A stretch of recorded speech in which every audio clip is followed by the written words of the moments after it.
हरे कृष्णा दोस्तों, आज हम बात करेंगे हैबिट्स के बारे में और इसकी इंपॉर्टेंस के बारे में। तुम्हें पता है कि अपन बचपन से ही कोई हैबिट लेके चलते हैं, जैसे कि दोस्तों के साथ कोई समय टाइम तय कर लेना, और ये जो टाइम है इसमें हम कभी नहीं चूकते थे, हमेशा खेलते रहते थे।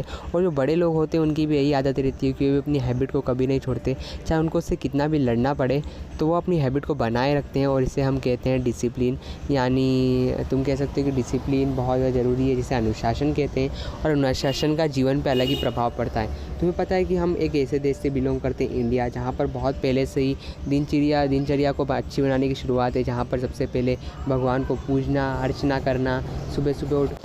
और भारत में तुम्हें सबसे ज़्यादा अपनी माता देखने को मिलेगी, जो कि हमेशा दिनचर्या को फॉलो करती हैं, एक खाना बनाना और ये सब सही ढंग से चलता है। और तुम बात करो कुछ होली प्लेसेस की, जैसे कि रिवर गंगा हुई, गंगा माता हुई, या फिर हमारे जो वृंदावन हुए जहाँ पर श्री कृष्ण रहते हैं, तो वहाँ पर जो है वहाँ पर इनकी दिनचर्या इतनी ज़्यादा कठिन है कि शायद अगर हम उसे फॉलो करते हैं तो हमारी लाइफ में बहुत ज़्यादा निखार आ जाएगा, या तुम कह सकते हो कि हम हमारी लाइफ की सारी परेशानियों से अलग हो जाएंगी, क्योंकि वो दिनचर्या हमें प्रेजेंट में रहना सिखाती है।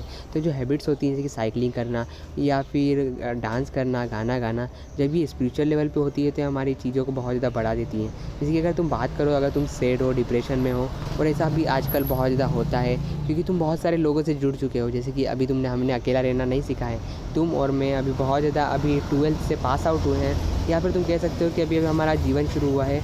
और जब तक हम स्पिरिचुअली पे पहुँचते हैं ना, जब वहाँ से हमें लगता है कि अभी हमने शुरुआत करी है, तो स्पिरिचुअलिटी का मतलब होता है कि हम भगवान के बारे में सोचें, और जो हमारी रियल लाइफ होती है, यानी उससे हम फैसला लें, यानी जो हमारा रियल है कि हम यहाँ पर क्या करने आए हैं इस अर्थ पर, जब हमें पता चलता है इसके बारे में, और हमारी आगे की लाइफ का क्या है, क्या जर्नी है, हमारे ऊपर क्या क्या बोझ आ चुका है, या पेरेंट्स ने हमें नई जिम्मेदारियां दी हैं, तो उसे निभाने के बहुत सारे बोझ हम अपने सर पर ले लेते हैं। क्योंकि शुरू से ही तुम अगर बात करो तो तुम शुरू से ही देखो पेरेंट्स की मदद करते आए हो, पर इस उम्र में तुम्हें लगता है कि तुम एक बोझ ले रहे हो, और इसलिए तुम्हें हैबिट्स की बहुत ज़रूरत है। जैसे कि साइकिलिंग, अगर तुम साइकिलिंग करते हो तुम्हारे मेंटल और सारी हेल्थ बहुत ज़्यादा अच्छी होंगी।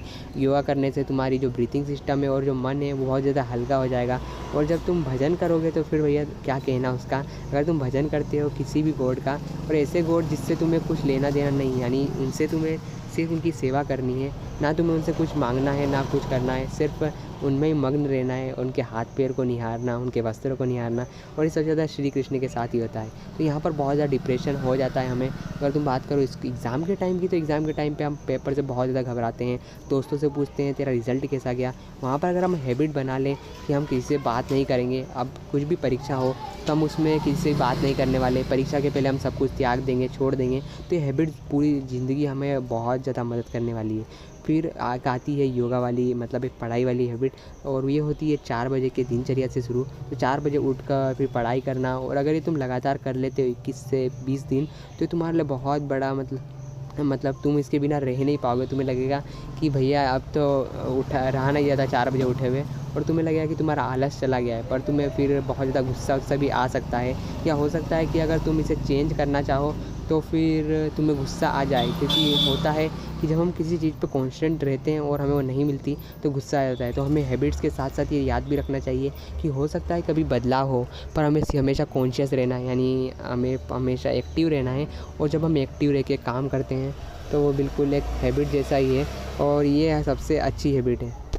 और ये सबसे अच्छी हैबिट है कि एक्टिव होकर जीना, प्रेजेंट में जीना, और हमेशा खुशी मग्न होकर जीना, क्योंकि तुम्हें किसी भी चीज़ की चिंता करने की ज़रूरत नहीं है। अगर तुम अपने बचपन को देखोगे और अभी को देखोगे तो तुम्हें बहुत कुछ जानने को मिलेगा।